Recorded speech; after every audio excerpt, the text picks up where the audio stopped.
நீதிமொழிகளின் புஸ்தகம் 23வது அதிகாரம் 18வது வசனம். எல்லாமே ப்ளீஸ் ஓபன் யுவர் பைபிள். எடுங்க. பைபிள் வச்சிருக்கீங்களா கையில? 2-3 கூட்டத்தை ஒன்றும் காணும். இப்பதான் வீட்டுல இருந்து கிளம்புறாங்கன்னு நினைக்கிறேன். பொறுமையா பரண்டுக்கெல்லாம் வந்து சார் நம்மளாம் கீழே இறங்கணும். படிங்க. நிச்சயமாகவே முடிவு உண்டு. உன் நம்பிக்கை வீண் போகாது. முதல் பார்ட்டு நிச்சயமாகவே, கண்டிப்பா உன் வாழ்க்கைக்கு ஒரு முடிவை வச்சிருக்கா. உன்னோட ஆசீர்வாதத்துக்காக ஒரு முடிவை வச்சிருக்கா. உன்னை எப்படி எடுத்து கையில எடுத்து ஜனங்களுக்கு உன்னை காட்டி என் பிள்ளைகளை நான் இவ்வளவாய் ஆசீர்வதிக்கிறேன், அந்த நாளின் முடிவை ஆண்டவர் வச்சிருக்கிறார். முடிவு குறித்து கவலைப்படாதீங்க. முடிவு அவர் கையில இருக்குது. நான் அதை செய்திருவேன், இதை செய்திருவேன், இப்படி பண்ணிடலாம், அப்படி பண்ணிடலாம், இப்படி எல்லாம் நம்ம கோட்டை கட்டியிருந்தோமா, கோட்டையெல்லாம் உடைஞ்சிடும். பிதாவே உன்னை சித்தம் என் வாழ்க்கையில நிறைவேறிட்டேன்னு சொன்னீங்கன்னா, பிதாவினால் ஆசீர்வதிக்கப்பட்டவர்களே உள்ளே வாருங்கன்னு வேதம் இருக்குது. இயேசுவினால் ஆசீர்வதிக்கப்பட்டவர்களே, குமாரனால் ஆசீர்வதிக்கப்பட்டவர்களே உள்ள வாங்கணும் இருக்குது. அப்போ பிதாவும் குமாரனும் ஒன்றாக இருக்கிறாங்க. அவருக்குள்ள குமாரனுக்குள்ளே ஒருவர் இருக்கிறார், அவர்தான் பரிசுத்த ஆவியானவர். அவர் உங்களுக்கு இதை விளக்கி காட்டுவாராக. நிச்சயமாகவே முடிவு உண்டு. முடிவு அவர் கையில் தான், நம்ம கையில கிடையாது. எந்த ஒரு காரியத்தை குறித்தோ தொடர்ந்து நம்ம ஓடணுமே தவிர முடிவு போய் நம்ம பார்க்க கூடாது. உன்னுடைய முடிவை அது அழிவா இருந்தா கூட அதை சம்பூர்ணமாய் மாற்றுகிறவர் கர்த்தர், அது ஆசீர்வாதமாய் மாற்றுகிறவர் கர்த்தர். ஒருவேளை உனக்கு விரோதமான குடும்பங்கள் எழும்பலாம், உற்றார் உறவினர்கள் எழும்பலாம், பக்கத்தில் இருக்கிறவங்க எழும்பலாம், அக்கம் பக்கத்தில் இருக்கிறவங்க ஒரு தவறா நினைக்கலாம். இவங்கெல்லாம் கிறிஸ்துவங்க பொடாதவங்க, ஆடி இப்படின்னு எதை பத்தி சொல்லலாம் கொள்ளலாம். ஆனா இயேசுவை போல அழகுள்ளவர் இந்த உலகத்திலே யாரும் கிடையாது. அவர் வெண்மையும் சிவப்பும் ஆனவர். உனக்காக தான் இந்த உலகத்திற்கு வந்தார். உன்னை ஆசீர்வதிக்க முடியாதான் இந்த உலகத்திற்கு வந்தார். சேற்றில கிடந்த நம்மை அவர் தூக்கி எடுத்து, கரம் கொடுத்து தூக்கி எடுத்து, அவர் ரத்தத்தினால நம்மளை கழுவி பரிசுத்தப்படுத்தி இந்த உலகத்திலிருந்து நம்மளை பிடித்து எடுத்து, லேவியராகம புஸ்தகம் 20:26 நம்ம வாசிக்கிறோம். உலகத்திலிருந்து நம்மளை வாசிமா வசந்த பிரிச்சு எடுத்த கூட்டம் யாருன்னா நம்ம தான். நம்ம ஆசீர்வதிக்க தான் அவர் உலகத்துக்கு வந்தார். அவங்க யாருன்னா இஸ்ரவேலர்கள். இஸ்ரவேலரை ஆசீர்வதிப்பது எனக்கு பிரியன்னு சொல்றாரு. அந்த ஆசீர்வாதத்தை ஜீவ தண்ணீராக மேல ஊற்றுமொழியாய் தான் அவர் பரலோகத்திலிருந்து இறங்கி மனுஷகுமாரனா இந்த உலகத்துக்கு வந்தார். நீங்கள் முதல் யாருன்னு தெரிஞ்சீங்க? படிங்க. கர்த்தராகிய நான், லேவியராகம புஸ்தகம் 20ஆம் அதிகாரம் 26வது வசனம். படிங்க. கர்த்தராகிய நான் பரிசுத்தராய் இருக்கிறபடினாலே, ஆண்டவரே சொல்றார், நான் பரிசுத்தராய் இருக்கிறபடினாலே நீங்களும் எனக்கு ஏற்ற பரிசுத்தராய் இருங்கள். அப்போ அவர் பரிசுத்தம் உள்ள தேவன். அவருக்குள்ள பரிசுத்தம் தவிர வேறு ஒன்றும் கிடையாது, பாவம் கிடையாது. பாவமே அறியாத சுத்த கண்ணர் என்று வேதம் சொல்லுகிறது. ஆனா பாவங்களை மன்னிக்கிற அதிகாரம் பெற்றவர் அவர். இந்த உலகத்தின் பாவங்களை சுமந்த தீர்த்த பரிகாரியாகி கர்த்தர். தன்னையே ஜீவ பலியாய் ஒப்பு கொடுத்தவர். தன் சரீரத்தில் இருக்க எல்லா ரத்தத்தையும் பூமியில சிந்தமடியாய் ஒப்பு கொடுத்தவர். காரணம் உனக்காக எனக்காக தான் அடிக்கப்பட்டார், நொறுக்கப்பட்டார். ஏசாயா புஸ்தகம் 53வது அதிகாரம் நம்ம வாசிக்கிறோம். இது நான் பரிசுத்தரா இருக்கிறது போல நீங்களும் என்னுடையவர்களாய் அவருடையெல்லாம் நம்ம அந்த கூட்டம் இருந்து உங்களை மற்ற ஜனங்களை விட்டு பிரித்தெடுத்தேன். நம்மளை எல்லாரையும் உலகத்துக்குள்ள இருந்து வாழ்கிற இந்த உலகத்தின் ஆசா பாசத்தின் இச்சைகளில் எழுந்து விழுந்து கிடந்த நம்மை நம்ம என்ன பண்ண ஆண்டவரே பிரித்து எடுக்கிறாரு. அப்ப நம்மள யாருங்க? பிரித்தெடுக்கப்பட்ட கூட்டம். உலகத்தில் வாழற மக்கள் எப்படி வேணா வாழ்வார்கள். நாம் இப்படிதான் வாழ வேண்டும் என்று தேவன் நமக்கு பரிசுத்த வேதாகமத்தில் கற்றுக் கொடுத்திருக்கிறார். இது உன்னையும் என்னையும் சீர்படுத்துகிற புஸ்தகம். நம்மை வாழ்வழைக்கிற ஒரு புஸ்தகம், நமக்கு வழிகாட்டுற ஒரு புஸ்தகம், தடைகளை உடைக்கிற ஒரு புஸ்தகம், கட்டுகளை அறுக்கிற புஸ்தகம். இது உன்னையும் என்னையும் ஆசீர்வாதமாய் மாற்றுகிற ஒரு வேத புஸ்தகம் என்பதை வேதம் நமக்கு காட்டுகிறது. பிரித்து எடுக்கப்பட்ட கூட்டம் தான் நம்ம. பதறையோ அக்னியில போடுறாங்க, கோதுமையா பிரித்து எடுக்கிறாங்க. பிரித்து எடுக்கப்பட்டது பிரித்து எடுக்கப்பட்டவரா நாம் இருக்கிறதுனாலதான் கர்த்தர் நம்மளை என்ன பண்றாரு, இது பரிசுத்த சொந்த ஜனங்கள் என்று நம்மளை முத்திரை அழைத்திருக்கிறார். இறைமையால சொல்லுது, என் நாமம் தரித்த என் ஜனங்கள் என்று சொல்லுது. அப்ப தேவன் நமக்கு என்ன பண்ணிருக்காரு, முத்திரை இருக்கிறார். கர்த்தருடைய பரிசுத்த நாமத்திற்கு மகிமை உண்டாகட்டும். சும்மா பாவம் பண்ணி பண்ணி பண்ணி பாவத்துக்குள்ள நம்ம என்ன பண்ணாரு, போய் போய் போய் போய் வந்து நேர்ந்தா கடைசியில் என்ன பண்ணுவார், ஆண்டவர் கோபம் கோபம் வராதா? கோபம் வரும். கர்த்தர் சித்தப்படாது. ஏற்கனவே நான் ஒரு முறை சொல்லிருக்கேன், கர்த்தருடைய கோபம் என்ற தலைமையில் ஒரு நாளைக்கு நம்ம பார்ப்போம் இந்த வருஷத்துல. அப்போ நம்மளை பிரித்து எடுத்து தேவன் பரிசுத்த கூட்டமாய் வைத்திருக்கிறார். பரிசுத்த கூட்டமா, இந்த பரிசுத்த கூட்டத்துக்கு ஆண்டவர் சொல்றாரு, நிச்சயமாகவே முடிவு உண்டு, உன் நம்பிக்கை வீண் போகாது. விசுவாசத்தோடு நீ தொடர்ந்து ஜபத்தில் உறுதியாக உனக்கு தேவையானதெல்லாம் நான் செய்வேன். தேவனால கூடாதது ஒன்றும் இல்லை. தேவனால எல்லாம் ஆகும், தேவனால எல்லாம் நடக்கும். இதை விட ஒரு ஆசீர்வாதம் நம்மளுக்கு என்ன வேணும்? ஆனா முடிவு அவர் கையில உண்டு. முடிவை நம்ம தேடக்கூடாது. அதனால்தான் எரேமியா புஸ்தகத்தை சொல்லுது, மரணத்துக்கு முன்பு நீ ஏன் சாக வேண்டும்?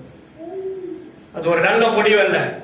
பிள்ளைங்க அடிக்கடிக்கு என்ன பண்றாங்க, உடச்சிக்கணும், உடனே செல்ல ஏமா படிக்கிறத விட்டு பிளஸ் டூ ஆச்சமா, கவர்மெண்ட் எக்ஸாம் வச்சா, நாளைக்கு காலேஜ் போகணுமே, இன்ஜினியரிங் படிக்கணுமே, எப்போ பார்த்தாலும் செல்லியே பார்த்துங்கிறேன்னு சொன்னா, அது ஒரு வார்த்தை தாய் தகப்ப 25,000 செல்லு வாங்கி கொடுத்தோம்னு சொல்றது உரிமை இல்லையா? உரிமை இல்லையா? அது கூட பட்டுன்னு உடச்சுக்க வேண்டும். மைண்ட் அப்படியே வேற ஒரு ரூட்ல பாய்க்கிறோம். அந்த ஸ்பிரிட் அப்ப அவளை தாக்கும் போதே எத்தனை போய் எங்கன்னா ஒரு இடத்துல சரி சொருகி விடுது. முடிவு பயங்கரமாய். ஒண்ணுமே சொல்லியே 2 வார்த்தை தானே சொன்னேன். அந்த பிள்ளைய வளர்க்க அவன் எவ்வளவு கஷ்டப்பட்டிருப்பான், பெற்றெடுக்க எவ்வளவு கஷ்டப்பட்டிருப்பான். ஆனா அந்த பிள்ளையோட முடிவு அதோட அழிவாய் காணப்படுது. கர்த்தர் நம்மை அழிவிக்க அழைக்கவில்லை. உன்னை ஆசீர்வாதத்துக்கு தான் தேவன் உன்னை அழைத்திருக்கிறார். உன்னை தன் கரத்தில் எடுத்திருக்கிறார். சேர்க்கிறது உன்னை தூக்கி எடுத்திருக்கிறார். உன்னை ஆசீர்வதிக்கும்படியாய்தான் அவர் இந்த உலகத்திற்கு அனுப்பப்பட்டார். மனுஷகுமாரனாய் இந்த பூலோகத்திற்கு வந்தார். முடிவை குறித்து நம்ம என்ன பண்ணக்கூடாது, கவலைப்படவே கூடாது. முடிவு அவர் கையில் உண்டு. அவர்தான் முடிவுமானவர். தேவன் அவர்தான் நமக்கு முடிவுமானவராக இருக்கும் போது முடிவை நம்மள என்ன பண்ண முடியும்? ஒன்னும் பண்ண முடியாது. தேவன் நம்மை ஆசீர்வதிக்கிறவர். நிச்சயமாகவே முடிவு உண்டு. உன் நம்பிக்கை வீண் போகாது. என்ன நம்பிக்கை? நீ ஜெபம் பண்ண எல்லா காரியத்தினுள்ள விசுவாசத்தோடு இருக்கும் போது அந்த ஜெபத்தின் வல்லமையினால நீ எல்லாவற்றையும் எவையெல்லாம் ஒரு இடத்தில் அறிவித்தாயோ அவைகள் எல்லாவற்றையும் நீ பெற்றுக் கொள்வாய். பெற்றுக்கொள்ளும் போது அந்த ஆசீர்வாதத்தை நம்மளால என்ன பண்ண முடியாது, யோசித்து கூட பார்க்க முடியாது. பிரமிக்கத்தக்க வகையில கர்த்தர் ஆசீர்வாதத்தின் ஜீவ ஊற்றை மீது ஊற்றுவார். இந்த ஜீவ தண்ணீரை பருகிறவனுக்கு அவன் மரித்தாலும் பிழைப்பான்னு சொல்றாரு. என் அப்பத்தை பிட்டு அதை பங்கு கொள்வர்களுக்கு இந்த கடைசி நாட்களை எழுப்புவேன்னு சொல்றாரு. இதெல்லாம் நம்முடைய ஆசீர்வாதத்துக்கு தான். அதனாலதான் நமக்கு இந்த உடன்படிக்கை வைத்திருக்கிறாங்க. நாம் ஒரு முறையிலும் நீங்கள் இதில் பங்கு கொள்ளுங்கள். அப்போ விடுதலும் ஆண்டுடைய ரத்தத்தை பருகுதலையும் நம்ம பங்கு கொள்ளணும். அதை விட்டு விடாமல் இருங்கள். அதில் பங்கு கொள்வதை மட்டும்தான் நான் எழுப்புவேன். பரலோகத்தில் பேர் எழுதப்பட்டவங்க மட்டும்தான் பரலோக ராஜ்யத்துக்கு உள்ள போக முடியும்னு சொல்லி வேதம் சொல்லுகிறது. அப்போ இது நமக்குன்னா தேவன் கொடுக்கப்பட்ட ஒரு உடன்படிக்கைகள். இதை நம்ம கீழ்ப்படிதான் நான் நடக்கணும்.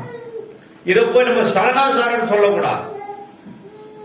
சடங்காசாரம் அது வேற இடத்துல, நம்ம இடத்துல கிடையாது. கர்த்தருடைய பரிசுத்த நாமத்திற்கு மகிமை உண்டாகட்டும். நிச்சயமாகவே முடிவு உண்டு.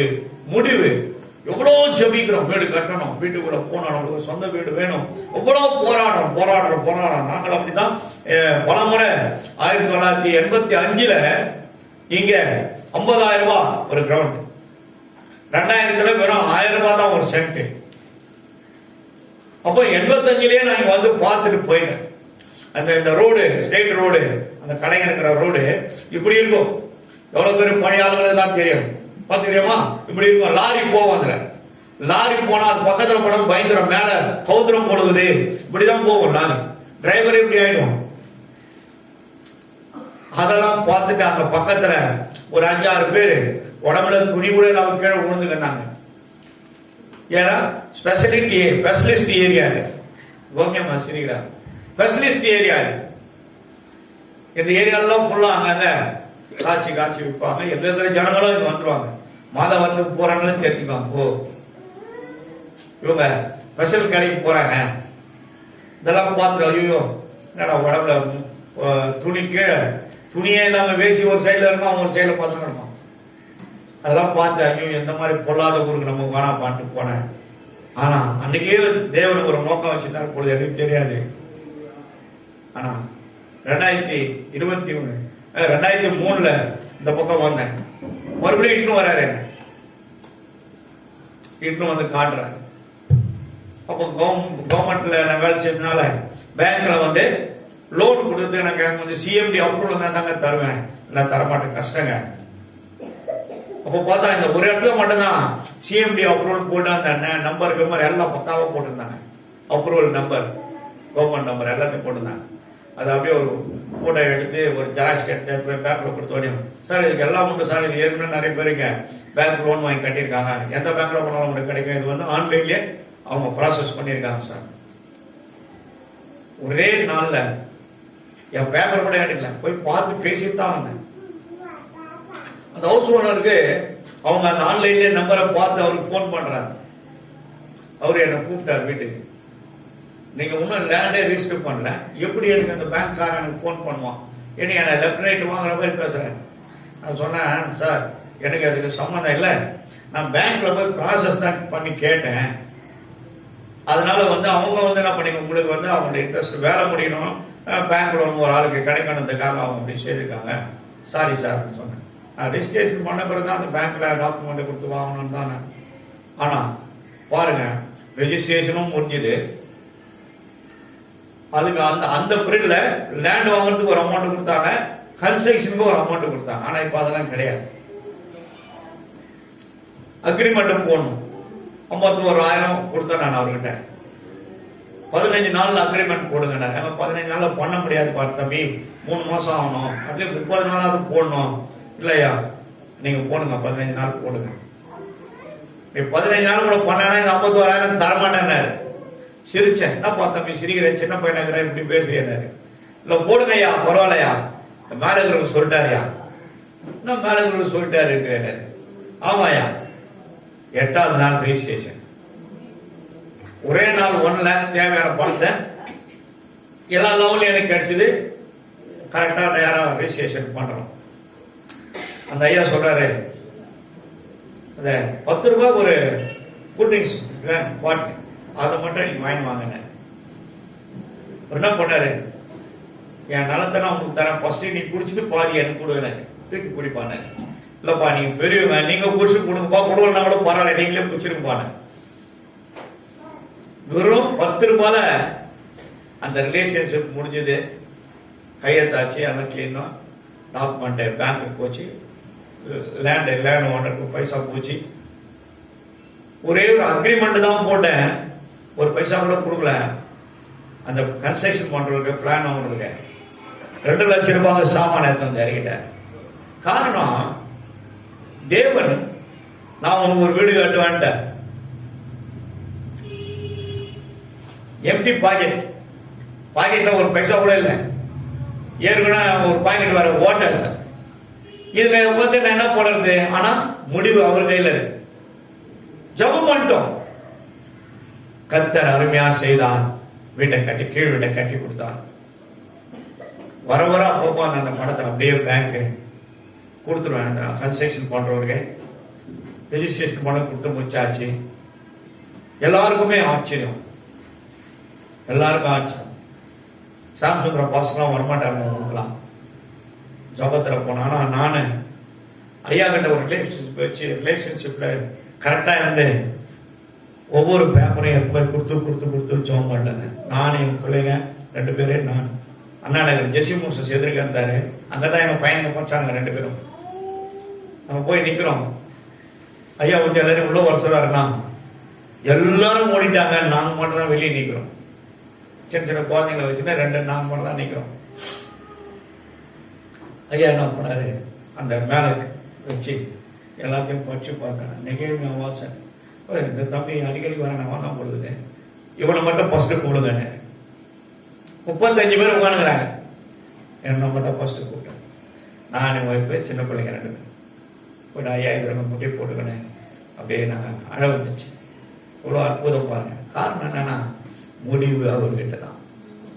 முடிவு நம்ம தேடக்கூடாது. எனக்கு அன்னைக்கே ஆசீர்வாதமா இருந்தது. ஐயா வந்து எங்க வீட்டை பிரதிஷ்டை பண்ணாரு. அதுக்கு முன்னாடி எங்களுக்கு திருமணம் பண்ணாரு. சபை பிரதிஷ்டை பண்ணது கூட யாருக்கும் அனுப்பணும்னு ஒண்ணு கேட்டார். இல்லையா நீங்க யாரையாவது அனுப்புங்க அப்படின்னு சொல்லி அங்கிருந்து எல்லாரும் நீங்க உட்காரு கலந்துங்கன்னு 25 ஏசிய சபையிலிருந்து போதகரங்க வந்தாங்க. கர்த்தருடைய பரிசுத்த நாமத்தை மகிமையுண்டாகட்டும். காரணம், இது நம்ம கிட்ட இல்லை, அவருடைய கரத்துல உண்டு. நம்முடைய முடிவை தலைக்கீழாய் மாற்றி போட்டு நம்மை தூக்கி நின்று செய்கிற தேவன் அவர். ஆகையினால ஐயோ என்னவோ எனக்கு பயப்படாதீங்க, ஜெபிங்க.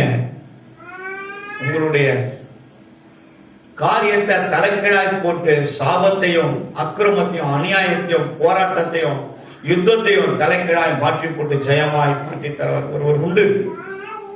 அவர் ஜெயமெடுக்கும் தேவன். உன்னை ஜெயத்தின் மேல் ஜெயத்தை வைத்து ஆசீர்வாதமாய் மாற்றுகிற தேவன் அவர். முடிவு அவர் கையில இருக்குது. வீடு வேணும், எப்படியாவது ஒரு வீடு கட்டணும்னு சொல்லி எங்கெங்கயோ வீடு தேடினாங்க. ஆனா அவங்க தேடின இடத்துல விட்டு தேடாத இடத்துல போய் ஆசீர்வாதமா மாறி போச்சு. மணலி புதுநகர் போயிட்டாங்க. அது மட்டும் அல்ல, இன்னொன்னு அவங்களுக்கு வச்சுன்னு இருக்கார் ஆண்டவர். யோசித்து பாருங்க, நம்ம ஒண்ணுதான் கேட்டோம், தேவன் 2 கொடுத்திருக்கார். நமக்கு என்ன தேவை என்பதை நம்ம பரமபிதா இருக்கிறார். ஒருவேளை ஐயோ வீட்டுக்காரங்க நல்ல வேலை இல்லையா, முழங்கால் படிட்டு ஜெபம் பண்ணுங்க. ஒரு வேலைக்கு போறாரா, நீங்க உட்காருங்க. குழந்தை வச்சிருந்தா குழந்தை நல்லா தூக்கம் வச்சுட்டு நீங்க பாட்டு உட்காந்து தோத்திரம் பண்ணுங்க. முட்டி போட்டு முக்காடு போட்டு பண்ணுங்க. சொத்துக்கு நேரம் திரும்புங்க, செபிங்க. அதுக்குன்னு ஒரு நேரத்தை ஒதுக்குங்க. கண்டிப்பா கர்த்தர் உன் குடும்பத்தை ஆசீர்வதிப்பார். உன் குடும்பத்தை அவருடைய பார்வை வரும், வெளிச்சம் வரும். எப்படி நீங்க ஆசீர்வதிக்கப்பட்டு மேல போவீங்கன்னு சொல்லி அரும்பாக்கத்திலிருந்து மீன்பாடி வண்டியில சாமானை ஏத்திட்டு என்னை யாரும் பார்க்க கூடாதுன்னு சொல்லி ஒரு லுங்கி எடுத்து மேல போட்டு தலையெல்லாம் கணிக்கணுடைய போட்டு மூடிக்கணும் வண்டியில உட்காந்து அழுதுனே வந்துறேன். ஆனா கொண்டு வந்து இங்க நிறுத்தி இதெல்லாம் செய்து அழகு பார்த்து என் சொந்த ரத்த ஜனங்கள் பார்க்க முடியாது என் முடிவை தலைக்கீழாய் மாற்றி காட்டினார் ஆண்டவர். அதே முடிவை உனக்கும் அவர் வைத்திருக்கிறார். உங்களுடைய முடிவும் அவருடைய கையில இருக்குது. முடிவை நம்ம பார்க்க கூடாது, நம்ம தேடக்கூடாது. தொடர்ந்து ஜெபிங்க. கர்த்தர் ஜெயமாய் மாற்றி கொடுப்பார். ஜெயம் கொடுக்கும் தேவனுக்கு கோடி கோடி சோத்திரம். வாழ்வளிக்கும் இயேசு ராஜாவுக்கு வாழ்நாளெல்லாம் சோத்திரம். ஐயா வாழ்க வாழ்க, உம் நாமம் வாழ்க. ஐயா வாழ்க வாழ்க, உம் நாமம் வாழ்க. நம்பிக்கை வீண் போகாது. நம்பிக்கையோடு ஜபத்துல உறுதியா இருந்து ஜெபிங்க. பட்ட பிள்ளைங்களை குறித்து வாலிப பிள்ளைங்க ஆயிடுச்சு, என்ன பண்ண போறோம்? பிள்ளைங்களை என்ன வழி தடம் மாறி போயிடுமா நினைக்காதீங்க. நம்முடைய பிள்ளைங்க அவருடைய கருத்துல இருக்கா. பிள்ளைகளை கர்த்தரால் நமக்கு ஈவா கொடுத்திருக்கிறார். பிள்ளைகள் கர்த்தரால் கொடுக்கப்படும் சுதந்திரம். அந்த சுதந்திரத்துக்குள்ள ஒரு சேதமும் வராமல் பாதுகாக்கிறவர் அவரே. நம்மளால ஒண்ணும் பண்ண முடியாது. ஞானஸ்தானத்துக்கு பிள்ளைங்களை ஒப்பு கொடுப்பான். ஞானஸ்தானம் எடுங்க, யாரோட ஆலோசனையும் கேட்காதீங்க. உங்க பிள்ளைகளை கர்த்தர் மாற்றுவார். இன்னைக்கு முன்னாடி அதுக்கு ஞானஸ்தானம் எடுத்த பேரு முன்னாடி வந்து பாட்டு பாடுற அளவுக்கு அவ்வளவு தைரியம் அபிஷேகம் பிள்ளைகளை மாற்றி விட்டது. ஐயோ என் பிள்ளைகள் என்னவும் நினைத்தாங்க. கவலைப்படாத, கர்த்தர் மாற்றுவார். எனக்கு என்னவா பாட்டு பாடுங்க, அது பார்க்கும் போது சந்தோஷமா இருக்கு. காரணம் கர்த்தருக்கு எல்லாரும் தேவை. நம்ம அவருக்கு பிரயோஜனமா இருக்கணும் தான் கர்த்தர் நம்மளை தேடுறார். உருவத்திலே தேடுறார். எதுக்கு? ஆசீர்வதிக்க. ஆசீர்வதிக்க தேவன் அவர். நம்பிக்கை வீண் போகாது. தொடர்ந்து ஜெபிக்கிறோம், போராடுறோம், நைட்லாம் ஜெபிக்கிறோம், வேதத்தை வாசிக்கிறோம், கண்ணீரோடு ஜெபிக்கிறோம். கண்டிப்பா பலன் உண்டு. உன் கண்ணீரை ஒருத்தர் துருக்கியில சேர்த்து வச்சிருக்கிறார். சேர்த்து வச்சிருக்கார். அதற்கெல்லாம் கர்த்தர் ஒரு நாளைக்கு கணக்கு நம்மளுக்கு செய்வார். இவ்வளவு நாளா நம்ம ஜெபிக்கிறோமே, ஒன்னும் பலன் இல்லையே நினைக்காதீங்க. கண்டிப்பா பலன் உண்டு. அந்த பலன் பரலோகத்திலிருந்து மிகுதியாய் நமக்கு கிடைக்கும். வெறுங்கையா நான் வந்தேன், கர்த்தர் இவைகளை எல்லாத்தையும் கொடுத்து என்னை அழகு பார்த்தார். அதே தேவன் உங்களையும் ஆசீர்வதித்து அழகு பார்ப்பார். எனக்கு ஒரு ஊழியம் செய்தால் பிதாவானவர் கனம் பண்ணுவார். நீங்க கனத்துக்குரியவர்கள். உங்களை ஒரு நாள் அவர் கனவீனமா மாற்றவே மாட்டார். நீங்க கனத்துக்குரிய பாத்திரங்களாய், அவருடைய கரத்தில் இருக்கிற பாத்திரங்களாய், அவருக்கு ஏற்ற பாத்திரமாய் அவரை உருவாக்கி வைத்திருக்கிறார். Thank you Lord Jesus. ஒரு நாள் நம்மளை விட மாட்டார். அவன் நம்ம கைவிடாத தேவன். யாக்கோபு என்னும் சிறு பூச்சியே, நீ கலங்காது திகையாதே, நான் உன் தேவன் சொல்லியிருக்கிறான். நீ பயப்படாதே, நான் உன்னுடனே இருக்கிறேன்னு சொல்லி இருக்கிறான். இஸ்ரவேலின் தேவன் அவர். இஸ்ரவேலே ஜனமே என்னும் இடறிட வேண்டாம். யெகோவா உன் தெய்வமானார், ஏதும் பயம் வேண்டாம். பயப்படவே பயப்படாதீங்க. பயப்படவே பயப்படாதீங்க. எந்த காரியத்தை குறித்த பயத்தை பிசாசு தான் உங்களுக்கு கொண்டு வரும். இது நடக்காது, இது முடியாது, இது உன்னால ஆகாது, உன்னால செய்ய முடியாது. கவலைப்படாது. இந்த கல்லின் மீது மோதுகிறவன் நசுங்கி போவான். உங்க கல்லுகளை ஆறுகிற உங்களுக்கு பின்னாடி முன்னாடியும் அவர் நிற்கிறார். ஒரு வேலை உங்கள் மேல விழுந்தால் அவர்கள் நசுங்கி போவார்கள். ஒருவரும் உங்களுக்கு விரோதமா எழுப்ப முடியாது. அவர்களுக்கு உங்க முடிவை உங்க மேல வச்சுக்குவார். எத்தனையோ பேரு நம்ம எல்லாம் போகும்போது பல்ல கரகரன்னு கடிப்பாங்க, எனக்கே காதுலயே கேட்கும். ஆனா அவங்களாம் யாருன்னே தெரியாது. அந்த ஒயிட் அண்ட் ஒயிட் பார்த்தனே வண்டியில போகும்போது அந்த முகத்தை பார்க்கும் போது அவங்களுக்கு உள்ளுக்குள்ள இந்த ஸ்பிரிட் என்ன பண்ணும், ஒரு எரிச்சலை காட்டும். எரிச்சலை காட்டும். நமக்குள்ள இருக்கிற ஒரு பெரியவர், உலகத்தில் இருப்பவரை காட்டில் நமக்குள்ள இருக்கிற ஒரு பெரியவர். எத்தனை பேர் எதிர்த்தாலும் நம்மள ஒண்ணும் பண்ண முடியாது. ஆகையினாலதான் எத்தனை ஆவிகளுக்கு நம்ம ஜெபிக்கிறோம். எத்தனை பேருக்கு ஆண்டவர் விடுதலை கொடுத்திருக்காரு. யாருக்காவது எங்க விடுதலை இல்லைன்னு சொல்லவே முடியாது. கர்த்தருடைய பரிசுத்த நாமத்திற்கு மகிமை உண்டாகட்டும். நிச்சயமாகவே முடிவு ஆண்டவர் உங்களுக்கு வச்சிருக்கார். முடிவை அநேகருடைய கண்கள் காணும். அது ஆசீர்வாதமான ஒரு முடிவு. நீங்க ஜெபிக்கிற ஜெபம் ஒரு நாள் வீண் போகாது. அவருக்காக செய்கிற பிரயாசங்கள் வீண் போகாது. கர்த்தருக்காக ஓடுகிற ஓட்டங்கள் வீண் போகாது. கர்த்தருக்காக செயல்படுகிற காரியங்கள் ஒவ்வொன்றும் ஆண்டவர் மறக்கிறவர் அல்ல. ஒரு ஏழைக்கு இறங்குறவன் கர்த்தருக்கே கடன் கொடுக்கிறான்னு இருக்குது. கர்த்தருக்கு நம்ம எது செய்தாலும் அவருடைய மகிமைக்காக நாம் செய்ய வேண்டும். கர்த்தர் பரிசுத்த நாமம் மகிமை உண்டாகும். இன்னும் கூட ஒரு வசனம் இருக்குது, எடுத்து வாசிப்போம். 1 பேதுருவின் புஸ்தகம் 4ஆம் அதிகாரம் 7வது வசனம் எடுத்து வாசிப்போம். எல்லாவற்றுக்கும் முடிவு சமீபமாயிற்று. ஆகையால் தெளிந்த புத்தி உள்ளவர்களாய் இருந்து ஜெபம் பண்ணுவதற்கு ஜாக்கிரதை உள்ளவர்களாய் இருங்கள். எல்லாவற்றிற்கும் முடிவு சமீபமாயிற்று. நீ எவ்வளவுதான் ஜெபம் பண்ணியோ, என்னென்ன காரியத்தெல்லாம் கேட்டியோ, அது உனக்கு ரொம்ப கிட்ட வந்துருச்சு. முடிவு சமயமாயிடுச்சு. நீ பெற்றுக்கொள்ள வேண்டியதுதான். உங்க வீட்டுக்கு வந்து கதவு வந்து தட்ட போகுது. கரங்களை தட்டு, ஜோரா தட்டுங்க. வீட்டுக்கு கதவை தட்ட போகுது.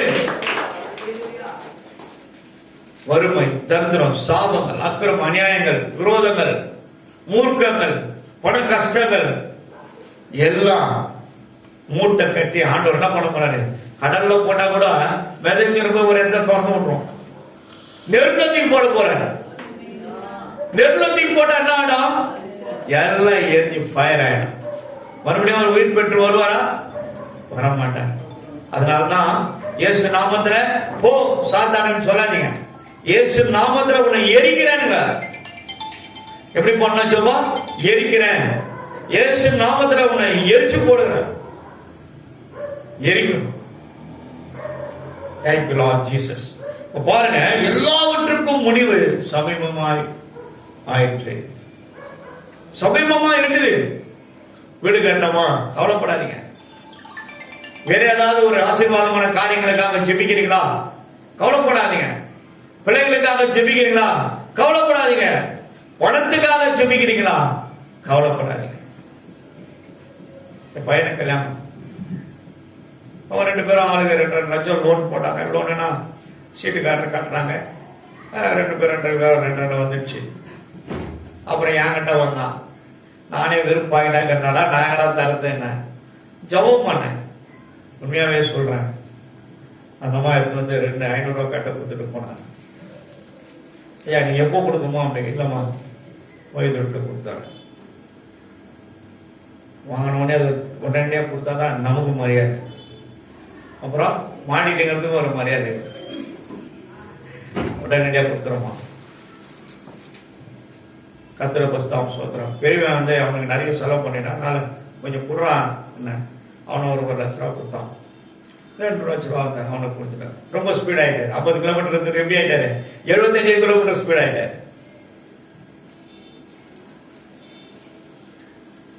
கத்திர பஸ்தாம் சோத்திரம். நினைச்சு பார்க்காது நடக்குது. அதுதான் முடிவு. எண்ணி கூட பார்க்க முடியாத செய்கிறவர் தான் நம்முடைய தெய்வம். முடிவு அவர் கையில தான் இருக்குது. உன் குடும்பத்தின் முடிவு அவர் கையில இருக்குது. உன் கணவருடைய முடிவு அவர் கையில இருக்குது. எத்தனை பேர் கணவர் பாருங்க ரட்சிக்கப்படாத வீட்டுல இருக்கிறாங்க. நம்ம மட்டும் அழகா வந்துடுறோம் ட்ரெஸ் பண்ணின்னு. அவங்களை எப்போ பிடிக்க போறீங்க? வானத்துல நிறைய அதிசயங்கள் நடக்க ஆரம்பிச்சிருச்சு. பூமியின் கீழே கடல் ஆழத்துல இருக்கிற சர்வங்கள்லாம் வெளியே வர ஆரம்பிச்சு. பூமியில அசைவு உண்டாகும். லாரி லாரியா மீனுங்க வாரி வெளியே கொட்டுது. இவ்வளவு அரைட்டுக்கு எகிரி வந்து வெளியே உள்ள இருக்க முடியல. அதனால காரணம் கர்த்தருடைய வருகை மிகவும் சமீபமா இருக்கிறது. அவர் நம்ம அழைத்து கொண்டு போறார். நம்மளாம் போயிட்டு ஞானஸ்நானம் ஜீவோஸ்திர பேரு எழுதப்பட்டுதான் பரலோக ராஜ்யம் வேதம் எழுது. வெளிப்படுத்தல் 22 பார்க்கணும். எழுதப்படாத ஒருவரும் உள்ள பிரவேசிக்க முடியாதுன்னு வேதம் சொல்லுது.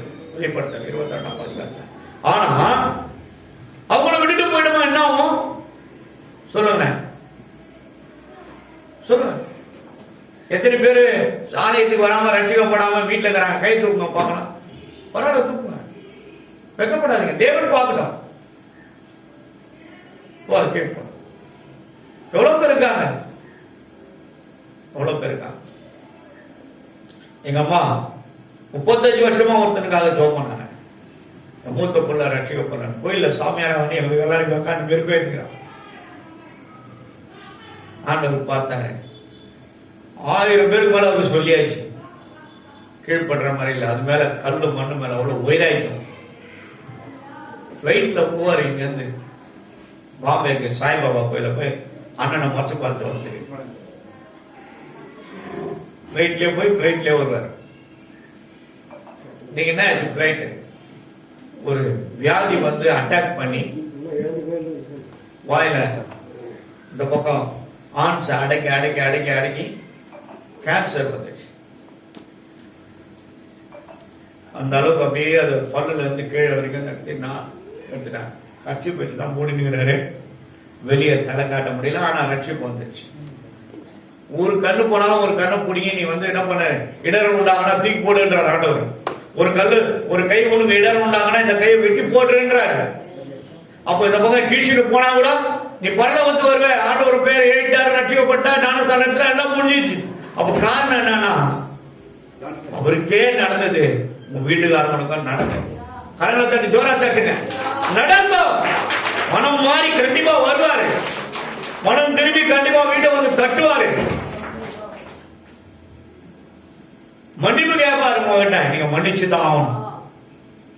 ஒருவருக்கு விரோதமா நான் செய்யற பாவத்தை என் பிதா மன்னிக்கிறாருன்னா நானும் அவருடைய பாவங்களை மன்னித்து தான்.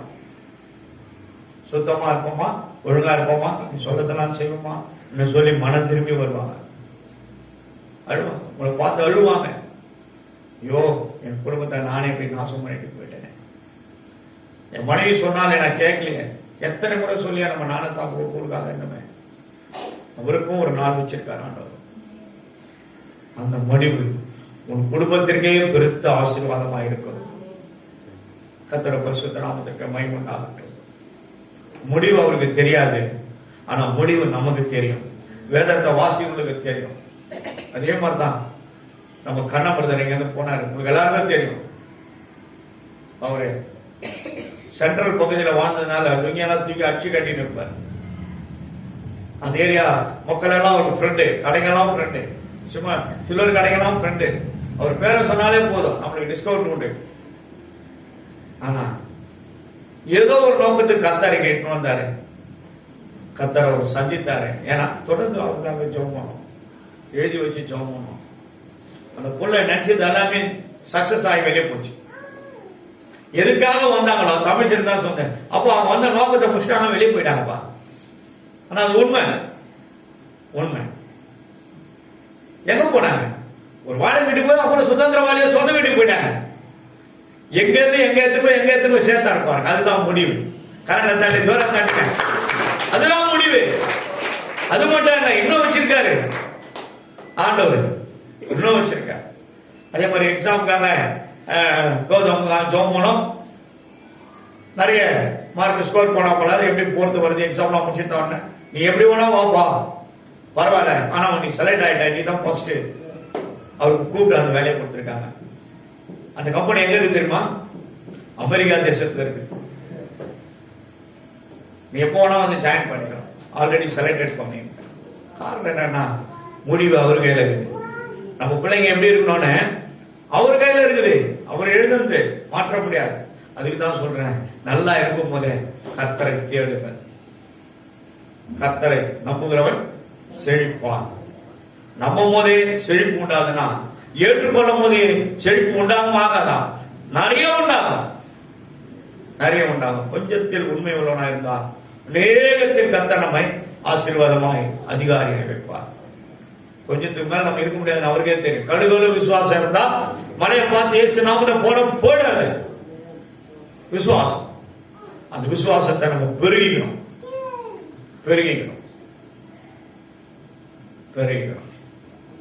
நிறைய இதை செய்யணும், அதை செய்யணும், அப்படி பண்ணணும், இது எப்படிலாம் பண்ணணும், போகணும், வரணும், ஆகும்னு சொல்லி நம்ம பெருசா நம்ம கோட்டை கட்டிட்டோமா, நம்ம கோட்டை மேல இருந்து கீழே விழுந்து சாதாரணமா கோட்டை வேணாம். நமக்கு வீடு இருந்தா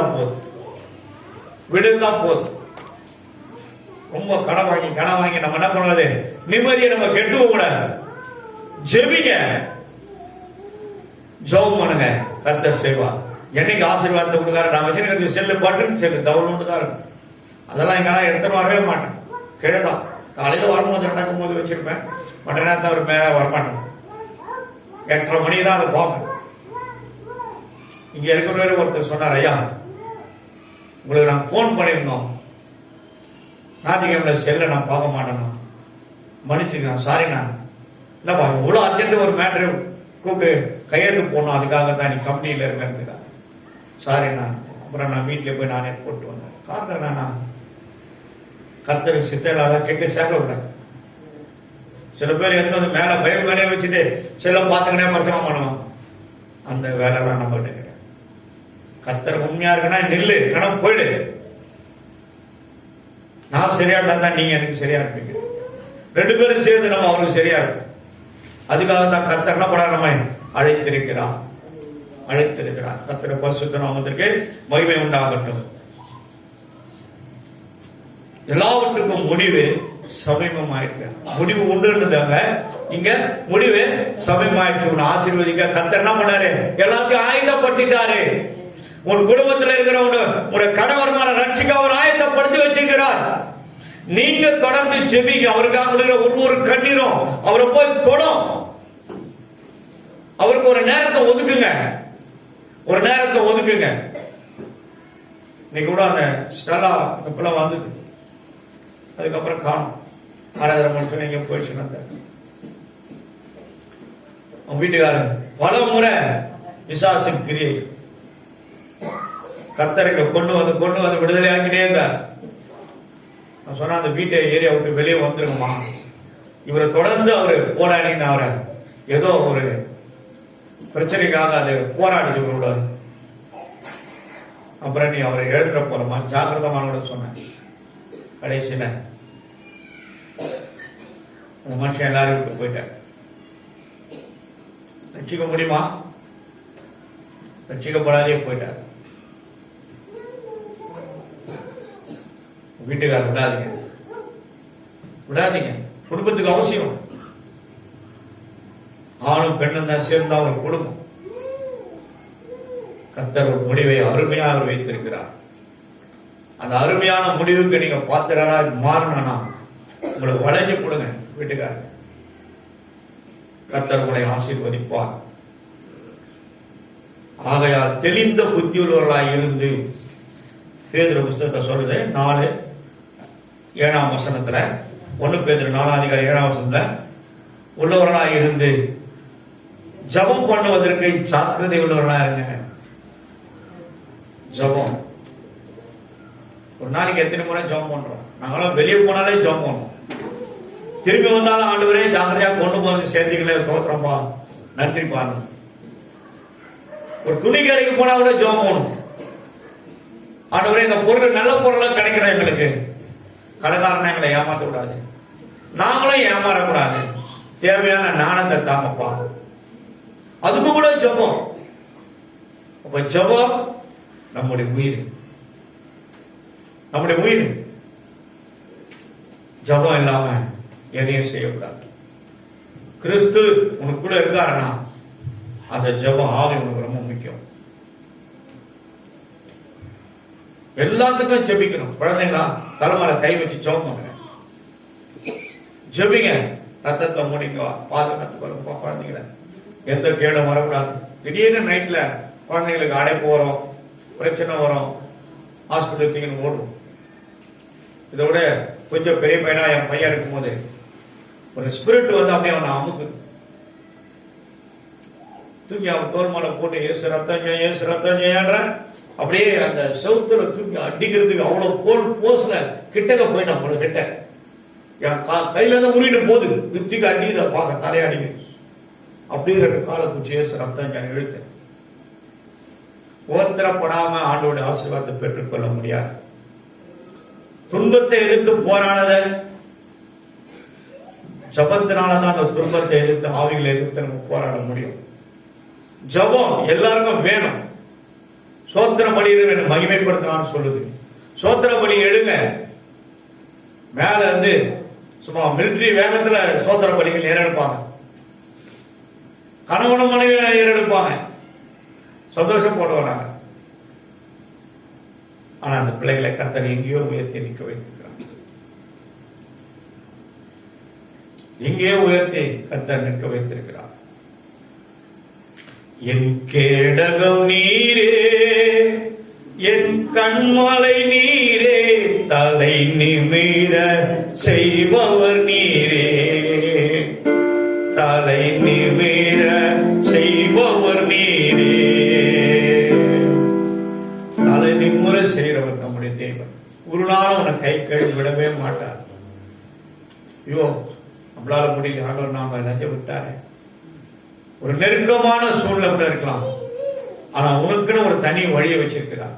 அந்த வழியில போனா உனக்கு முடிவு உண்டாகும். உன் முடிவை சம்பூர்ணமா மாற்றுகிறவர் அவர். ஆனா சொல்லு பாருங்க, தெளிந்த புத்தி உள்ளதா இருங்க, ஜாக்கிரதையா இருக்கணும். அதே நேரத்துல ஜபம் பண்ணுவதற்கு ஜாக்கிரதையா இருங்க. இன்னைக்கு காலையில எழுதி ஜபம் பண்ண விட முடியாது. ஏன்னா நைட்ல என்ன பண்ணலாம், லேட்ல வரதுனால காலையில எழுத முடியல. செல்லுல தான் இருக்குது இன்னைக்கு பைபிள். செல்லு எடுத்து பைபிள் வந்து ஒரு அசுத்தாவி பிடிச்ச தலைமையில கை வச்சு பாருங்க. புடிங்க என்ன பண்ணோம், செலுத்துற வச்சிடும். 25,000 ரூபாய் செல்லு 50 கேஜி ஆயிடும். நம்ம தபால் பேட்டில இருந்து ஒரு அம்மா வந்தாங்க. அந்த புள்ள சொல்றது, உன் பேரு நம்ம அம்மா பேரு நம்ம எலிசபெத். ஆனா அந்த அம்மாவை கேட்டேன், உன் பேரு என்னன்னு கேட்டேன். என் பேரு அற்புதராஜன். அவன் வீட்டுக்காரர் செத்துட்டாரு, அது வந்து ஏறிச்சு. விடுதலை சமாதானத்தோட போங்கம்மா, உங்களுக்கு நேரம் கிடைக்கும் போது வந்து ஜாம் பண்ணீங்க. ஆனா உங்க சபைக்கே போங்க. ஆடு மேய்க்க தான் நான் வந்துக்கிறோமே தவிர ஆடு திருட வரல. அந்த வேலை நம்மளுக்கு வேணும். நீங்க நிறைய சபையில ட்ரைனிங் கொடுத்து அவங்களை தயார் பண்ணி வச்சுறாங்க. போய் சைலண்டா அழகா பேசி அவங்களை எப்படியாவது நம்ம சபைகளை ஓட்டின்னு வந்துருங்க. மாட்டு வண்டி வச்சு ஓட்டிட்டு போங்க. கர்த்தருடைய பரிசுத்த நாமத்திற்கு மகிமை உண்டாகட்டும். ஜபம் அதான் முடிவு, அதான் சொல்லு. ஜபம் பண்ணுவதற்கு ஜாக்கிரதை உள்ளவர்களா இருங்க. ஜாக்கிரதை உள்ளவர்களா ஜபம். நீ ஜெயிக்கணும்னா, உன் குடும்பத்துல ஒரு ஜெயம் உண்டாகணும்னா, உன் கணவரும் மனைவிக்குள்ள பிரச்சனை மன கசப்புகள் இருக்குது, அந்த கசப்புக்குள்ள இருந்து நீ சமாதானமா வெளியே வரணும்னா ஜபம் தேவை. ஜபம் தேவை. ஜெபிக்கிறவங்க மட்டும்தான் ஜெயம் வர முடியும். யாரெல்லாம் தேவ சமூகத்துக்கு வந்து தோத்திரம் பண்ண பார்த்தாலும் போதும். பைபிள் படிக்க தெரியாது, சோத்திரம் பண்ண. சோத்திரத்தினால கிருபைகள் பெருகும். கிருபைகள் பெருகும். கிருபை இருந்தா ஜெயிச்சிடலாம். எவ்வளவு உடைக்கப்பட்டாலும் அந்த கிருபை நம்மளை தாங்கும். நொறுக்கப்பட்டாலும் அந்த கிருபை நம்மளை ஆசீர்வாதமாய் மாற்றும். அவர் மாற்ற வல்லமை உள்ளவர். Thank you Lord Jesus. முடிவு அவர் கையில் இருக்குது. அந்த முடிவை நமக்கு சம்பூர்ணமாய் சமாதானமாய் மாற்றி கொடுப்பதற்காகத்தான் தன்னையே ஜீவபலியாய் ஒப்பு கொடுத்தார். பலியான செம்மறி பாவங்கள் எல்லாம் சுமந்து தீர்த்தவரே, பரிசுத்த ரத்தம் எனக்காக அல்லோ பாக்கியம் பாக்கியமே. அல்லேலூயா. பரிசுத்த ரத்தம் எனக்காக அல்லோ பாக்கியம் பாக்கியமே. நிச்சயமாகவே உன் வாழ்க்கையில் நான் சொல்ல போற காரியங்கள் நடக்கும். ஒரு 8 பாயிண்ட் எழுதிங்க. அப்புறம் நீங்க ஒருத்தர பார்த்து மற்றும் அதை எழுதிங்க. உன் வறுமைக்கு கண்டிப்பா முடிவு உண்டு. எவ்வளவு கடன் வாங்கியிருந்தாலும் சரி, தலைக்கெல்லாம் மாற்றி போடுவார். ஆனா விடுதலை கொடுப்பாரு. மறுபடியும் நீ உன் சுய இச்சையினால இழுப்புண்டு கடன்ல போய் சிக்கி கொண்டா விட்டுருவாரு. ஏதோ ஒரு முறை காப்பாத்துவாரு, 2 முறை காப்பாத்துவாரு. எப்ப பார்த்தாலும் அதே வேலையா நம்ம இருந்தோமா கை கழுவார். 1 கொரிந்தியர் புத்தகம் 5ஆம் அதிகாரம் 5வது வசனத்தை பாருங்க. இதை சொல்ல போற அவ்வளவு பாயிண்டும் அத்தனை பேருக்கு சேர்ந்து தான் அந்த ஒரு பாயிண்ட். 5 வாசம். 1 கொரிந்தியர் 5:5.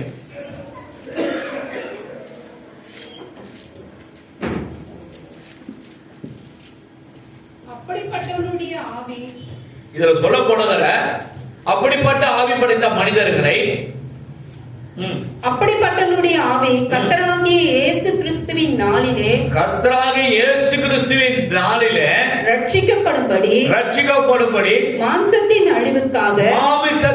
அழிவுக்காக நம்முடைய கர்த்தராகிய இயேசு கிறிஸ்துவின் நாமத்தினாலே அவனை சாத்தானுக்கு ஒப்புக் கொடுக்க வேண்டும் என்று தீர்ப்பு செய்கிறேன். சாத்தானுக்கு கையை பூச்சி புத்தரா இருந்தா அப்பா நீ பாத்துக்க, அப்போ ஜாகிரதையா இருக்கணும். முடிவை அவர் கையில இருக்குது. நம்ம வேதத்தை நம்ம கையில வச்சுக்கணும். வேதத்தை கையில வச்சோமா அது நம்மள வழி காட்டும்.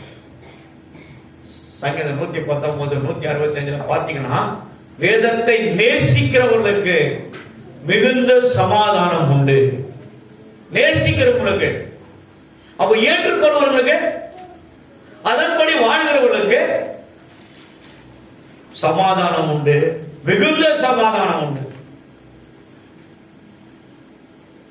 உன் வறுமைக்கு முடிவு உண்டு, உன் வியாதிக்கும் ஒரு முடிவு உண்டு. மூணாவது, உன் குடும்ப சமாதானத்துக்கு கேடு உண்டானா கூட அதற்கும் ஒரு முடிவு உண்டு. நம்ம குடும்பத்தில் உண்டாகிற கேடுகள்லாம் ஆண்டவர் ஒரு முடிவை வைத்திருக்கிறார். உன் வீட்டின் கஷ்டத்திற்கும் ஒரு முடிவு உண்டு. உன் தடைப்பட்ட காரியங்களுக்கு எல்லாம் முடிவு உண்டு. உன் பலவீனத்திற்கு எல்லாம் கர்த்தர் ஒரு முடிவை வைத்திருக்கிறார், முடிவு உண்டு. உன் போராட்டத்திற்கும் முடிவு உண்டு. உன் சாவும், பண கஷ்டங்கள், விரோதமான கிரியைகள், சத்ருவின் போராட்டங்கள், பில்லி சூனிய ஏவல் செய்வன மாந்திரிக ஆவிகள் எல்லாவற்றுக்கும் கர்த்தர் ஒரு முடிவை வைத்திருக்கிறார். அவரால் கூடாதது ஒன்றுமில்லை, எல்லாம் அவரால் கூடாது. முடிவு உண்டு. அவ்வளவுதான், நம்ம அழிஞ்சிட்டோம், உன்னை அழிய விட மாட்டார். ஆகிலும் என்னிடத்தில் வருவனுக்கு சகாயம் உண்டு. ஓசியா தீர்க்கதரிசி புஸ்தகம் 8ஆம் அதிகாரம் 11வது வசனம் நினைக்கிறேன், கொஞ்சம் எடுத்து வாசிமா.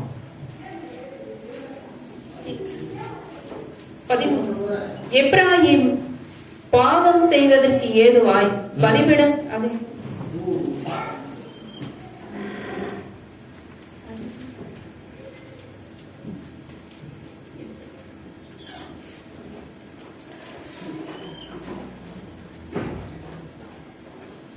இது சேனையினுடைய அதிபதி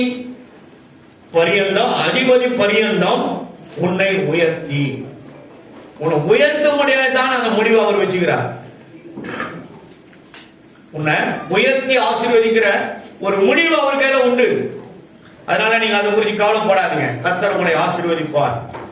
நிச்சயமாகவே ஒரு முடிவு உண்டு. அது பாடணும். உன் நம்பிக்கை போகாதே, நிச்சயமாக